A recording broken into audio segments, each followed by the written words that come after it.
Assalamualaikum warahmatullahi wabarakatuh. Perkenalkan nama saya Ria Cantika Sriono. Saya di sini sebagai moderator dan di sini saya bersama dengan rekan saya Kenazia Balkis dan Fahmi Karim. Di sini kita akan mempresentasikan tentang permintaan input pasar tenaga kerja dan tanah. Apa sih pasar input tenaga kerja dan pasar input tenaga tanah? Pasar input tenaga kerja itu merupakan jumlah penawaran dan permintaan tenaga kerja yang diperlukan untuk mendukung proses produksi. Sedangkan pasar input tenaga tanah itu pasar di mana tanah dan sumber daya alam yang terkait diperjualbelikan atau disewakan untuk keperluan produksi. Dalam konteks tanah dianggap sebagai salah satu faktor produksi utama yang dibutuhkan perusahaan untuk menjalankan berbagai kegiatan ekonomi, seperti pertanian, pembangunan properti, pabrik, atau usaha komersial lainnya. Pasar input dan permintaan input. Pasar input itu pasar yang mempertemukan permintaan dan penawaran pada barang atau jasa yang digunakan sebagai input dalam proses produksi.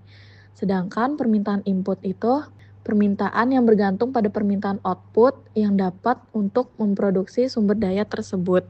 Input yang baik akan menghasilkan output yang baik pula kualitasnya. Selanjutnya, produk pendapatan marginal atau MRP. Pendapatan marginal yang dihasilkan dari penambahan satu unit sumber daya. MRP juga dikenal sebagai produk nilai marginal. Nilai dari produk marginal disebut juga produk pendapatan marginal. Produk pendapatan marginal atau MRP dari input variabel itu pendapatan tambahan yang diperoleh perusahaan dengan menggunakan satu unit input tambahan ceteris paribus. Selanjutnya, ada dua kurva. Kurva ini merupakan produk pendapatan marginal dari produk marginal. Kurva pertama, kurva yang meningkat pada tahap awal, tambahan output meningkat dengan bertambahnya tenaga kerja. Mungkin karena tenaga kerja lebih produktif ketika jumlahnya kecil dan mereka dapat bekerja sama dengan lebih efisien. Lalu ada titik puncak. Titik puncak kurva menunjukkan produktivitas tertinggi tenaga kerja. Setelah titik ini, tambahan output dari tenaga kerja berikutnya mulai menurun. Tahap menurun atau diminishing returns. Setelah mencapai puncak, produk marginal menurun karena efek dari diminishing returns, di mana penambahan tenaga kerja memberikan output tambahan yang lebih kecil. Lalu kurva yang kedua pada tahap awal ini meningkat. Produk pendapatan marginal naik saat produk marginal meningkat, menunjukkan bahwa tenaga kerja tambahan memberikan pendapatan yang lebih besar.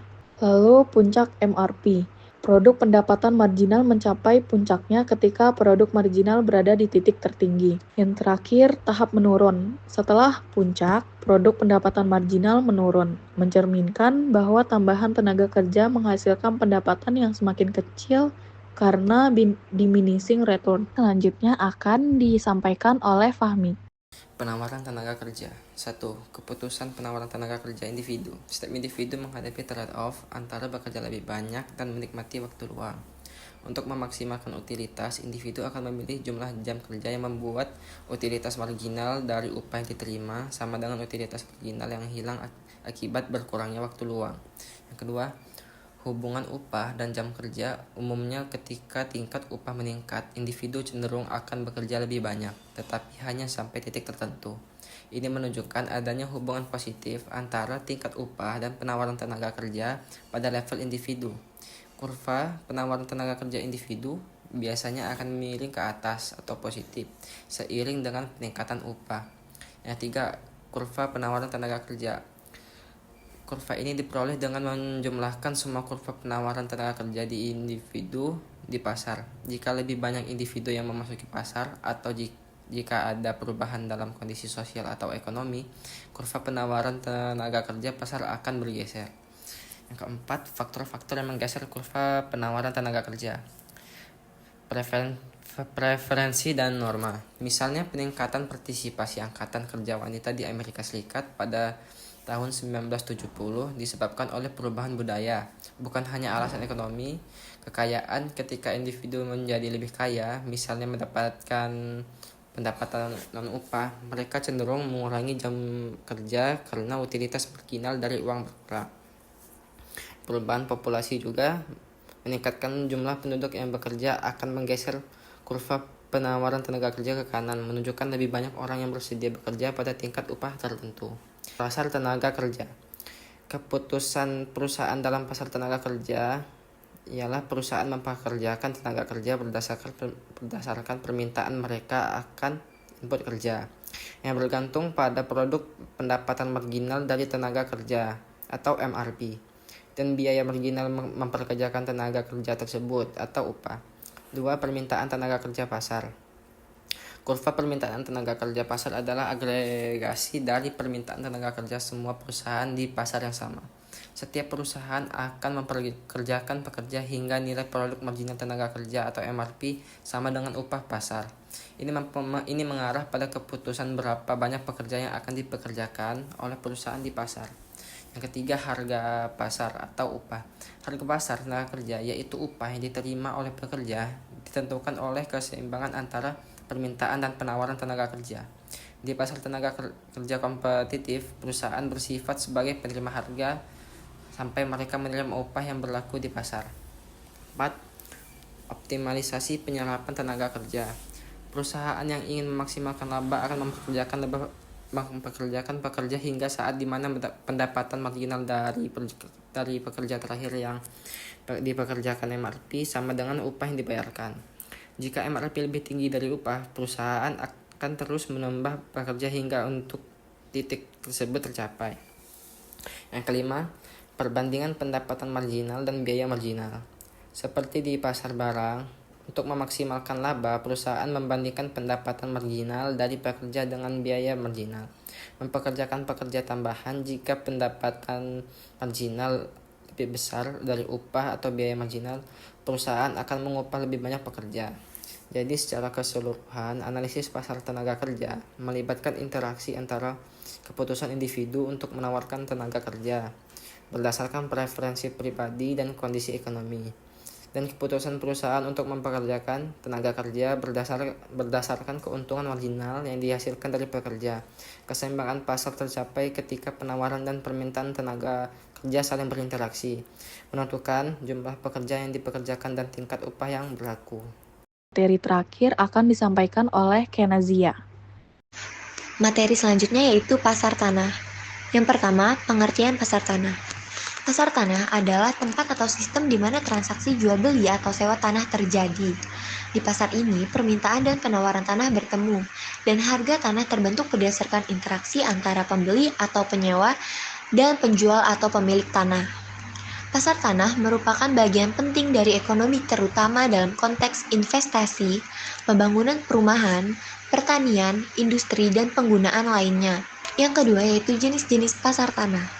Pasar tanah dapat dibagi berdasarkan penggunaan dan tujuan pemanfaatan tanah. Berikut adalah beberapa jenis pasar tanah. Yang pertama yaitu pasar tanah pertanian. Tanah yang diperuntukkan bagi kegiatan agrikultur seperti lahan pertanian, perkebunan, dan peternakan. Yang kedua yaitu pasar tanah perumahan.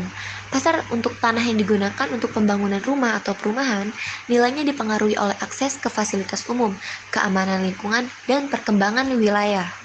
Yang ketiga yaitu pasar tanah komersial, yang menyediakan tanah untuk kegiatan komersial seperti pusat perbelanjaan, perkantoran, dan bisnis retail. Yang keempat yaitu pasar tanah industri, tanah yang digunakan untuk keperluan industri, termasuk pabrik dan gudang. Yang kelima yaitu pasar tanah rekreasi atau pariwisata, yang menyediakan tanah untuk area rekreasi atau tempat wisata, seperti taman, resort, dan kawasan alam. Yang ketiga yaitu faktor yang mempengaruhi permintaan tanah. Beberapa faktor yang mempengaruhi permintaan tanah seperti pertumbuhan penduduk, urbanisasi, pembangunan infrastruktur, kebijakan pemerintah, faktor ekonomi, dan harapan atas kenaikan harga. Berikut adalah gambar kurva pasar tanah, yang dimana terdapat kurva permintaan dan penawaran tanah. Yang pertama, di situ ada sumbu horizontal yang menunjukkan jumlah tanah yang tersedia dalam ukuran tertentu. Yang kedua, di situ ada sumbu vertikal yang menunjukkan biaya sewa per tanah yang merupakan harga sewa yang ditentukan oleh pasar. Kurva penawaran tanah bersifat vertikal karena jumlah tanah yang tersedia tidak bisa diubah. Tanah adalah sumber daya yang tetap atau terbatas. Biaya sewa dan nilai output yang diproduksi oleh tanah. Yang pertama yaitu pengertian biaya sewa tanah. Biaya sewa tanah merujuk pada pembayaran yang dilakukan oleh pihak penyewa kepada pemilik tanah sebagai imbalan atau penggunaan tanah tersebut untuk berbagai tujuan, seperti pertanian, pembangunan, atau bisnis. Biaya ini biasanya ditetapkan dalam bentuk uang dan bisa bersifat tetap atau berdasarkan persentase dari pendapatan yang dihasilkan dari penggunaan tanah. Yang kedua yaitu pengertian nilai output. Nilai output merujuk pada total nilai barang dan jasa yang dihasilkan oleh suatu perusahaan atau ekonomi dalam periode tertentu. Ini biasanya diukur dalam unit moneter dan mencakup semua produk dan layanan yang dihasilkan yang dapat dijual di pasar. Nilai output penting dalam menganalisis ekonomi karena memberikan gambaran tentang kinerja suatu perusahaan atau sektor ekonomi serta kontribusinya terhadap PDB. Yang ketiga yaitu hubungan antara biaya sewa dan nilai output. Input adalah segala sumber yang dibutuhkan untuk mendapatkan output, biasanya dalam bentuk pengeluaran dan bahan mentah. Proses adalah kegiatan mengolah input untuk mendapatkan output. Output adalah hasil yang diharapkan dari input yang diproses. Kurva permintaan input. Kurva permintaan faktor input produksi berasal dari informasi tentang teknologi atau fungsi produksi dan harga output. Suatu perubahan dalam permintaan akan output, perubahan dalam jumlah input komplementer atau substitusi, perubahan harga input lainnya, dan perubahan teknologi dapat menyebabkan kurva permintaan faktor produksi bergeser. Yang pertama yaitu permintaan atas output. Suatu perusahaan akan meminta input selama produksi pendapatan marginal input itu melebihi harga pasarnya. Yang kedua, harga input lainnya. Ketika suatu perusahaan memiliki pilihan beberapa teknologi, pilihan yang diambil bergantung pada harga input relatif. Yang ketiga yaitu kuantitas input komplementer dan substitusi. Dalam proses produksi, perusahaan seringkali menggunakan berbagai jenis input untuk menghasilkan. Beberapa input bekerja lebih baik jika digunakan bersama-sama komplementer, sementara yang lain dapat saling menggantikan substitusi. Yang keempat, perubahan teknologi. Perubahan teknologi terkait erat dengan dampak akumulasi modal pada permintaan faktor produksi, yaitu pengenalan metode produksi baru atau produk baru. Ini adalah kondisi pemaksimalan laba di pasar input, di mana L adalah tenaga kerja, K adalah modal, A adalah tanah, X adalah output, dan PX adalah harga dari output tersebut. Yang terakhir yaitu memandang ke depan. Dalam lingkungan yang kompetitif ini, perusahaan yang memaksimalkan laba membuat 3 keputusan mendasar. Yang pertama, berapa banyak yang akan diproduksi dan ditawarkan di pasar output. Yang kedua, cara melakukan proses produksi. Yang ketiga, berapa banyak jumlah dari setiap input yang akan diminta.